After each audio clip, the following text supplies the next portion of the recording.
Group 1 ర్యాంకర్లకు Telangana హైకోర్టులో భారీ ఊరట లభించింది. గ్రూప్ 1 నియామకాలపై తెలంగాణ హైకోర్టు తీర్పు సంచలన తీర్పిచ్చింది. సింగిల్ బెంచ్ ఉత్తర్వులను డివిజన్ బెంచ్ కొట్టేసింది. గ్రూప్ పరీక్షలు పారదర్శకంగానే జరిగాయన్న డివిజన్ బెంచ్ గ్రూప్ 1 నియామకాలు సక్రమమేనని తీర్పిచ్చింది.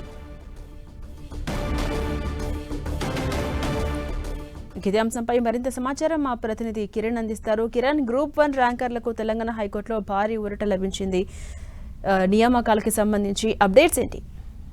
ఝాన్సీ రాణి, తెలంగాణ ప్రభుత్వానికి తెలంగాణ పబ్లిక్ సర్వీస్ కమిషన్ కి తెలంగాణ హైకోర్టులో ఊరట లభించినట్టుగా చెప్పుకోవాల్సి ఉంటుంది. అటు సింగిల్ బెంచ్ ఇచ్చిన తీర్పుకు సంబంధించి కూడా తెలంగాణ పబ్లిక్ సర్వీస్ కమిషన్ అప్పీల్కి వెళ్లడంతో అనుమతించింది. సింగిల్ బెంచ్ తీర్పును కొట్టేస్తూ డివిజన్ బెంచ్ కొద్దిసేపటి క్రితం తీర్పునిచ్చింది. గడిచిన కొద్ది రోజుల క్రితం గ్రూప్ 1 కు సంబంధించిన రాత పరీక్షలలో అవకతవకలు జరిగాయంటూ కూడా అభ్యర్థులు హైకోర్టును ఆశ్రయించిన నేపథ్యంలో దీనికి సంబంధించి అప్పటి ప్రభుత్వం కావచ్చు, గతంలో టీజీపీఎస్ కూడా కోర్టుకు వెళ్లి అదే నేపథ్యంలో ఆ పరీక్షలో ఎంపికైన సంబంధించిన వారికి నియామక పత్రాలు కూడా ఇచ్చింది. ప్రస్తుతం వారంతా ఉద్యోగాలు చేస్తారు. కానీ దీనికి సంబంధించి తెలంగాణ ప్రభుత్వం ఇటు పబ్లిక్ సర్వీస్ కమిషన్ కూడా తాజాగా సింగిల్ బెంచ్ తీర్పును అప్పీల్ చేస్తూ డివిజన్ బెంచ్ కి వెళ్లడంతో అది ఈ రోజు తీర్పు ప్రకటించినట్టుగా మనం చెప్పుకోవాల్సి ఉంటుంది. గ్రూప్ 1 పరీక్ష పారదర్శకంగానే జరిగింది.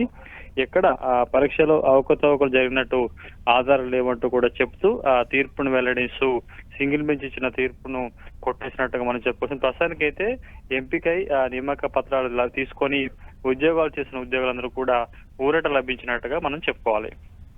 ఈ ఇష్యూ ఇంతటితో సద్దుమణిగినట్టేనా? తదుపరి పరిణామాలు ఎలా ఉండొచ్చు కిరణ్? ప్రస్తుతానికైతే అంతే గడిచిన కొద్ది రోజులుగా ఈ అంశానికి సంబంధించి కూడా వాయిదాలు పడుతూ వస్తున్న నేపథ్యంలో తాజాగా సింగిల్ బెంచ్ ఇచ్చిన తీర్పును డివిజన్ బెంచ్ కొట్టేయడంతో ఆ నియామక పత్రాలు అందుకొని ఉద్యోగాలు చేస్తున్న వారందరూ కూడా ఊరట లభించింది. కాబట్టి ఇక సమస్యపోయినట్టుగా మనం చెప్పుకోవాలి. Right, thank you Kiran.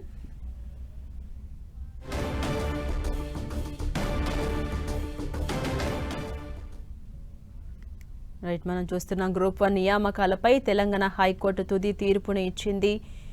భారీ ఊరట లభించిందని చెప్పొచ్చు. గ్రూప్ 1 నియామకాలపై తెలంగాణ హైకోర్టు ఇచ్చిన తీర్పు నేపథ్యంలో సింగిల్ బెంచ్ ఇచ్చిన ఉత్తర్వులను డివిజన్ బెంచ్ కొట్టేసింది. గ్రూప్ 1 పరీక్షలు పారదర్శకంగానే జరిగాయన్న డివిజన్ బెంచ్ గ్రూప్ 1 నియామకాలు సక్రమమేనని తీర్పిచ్చింది.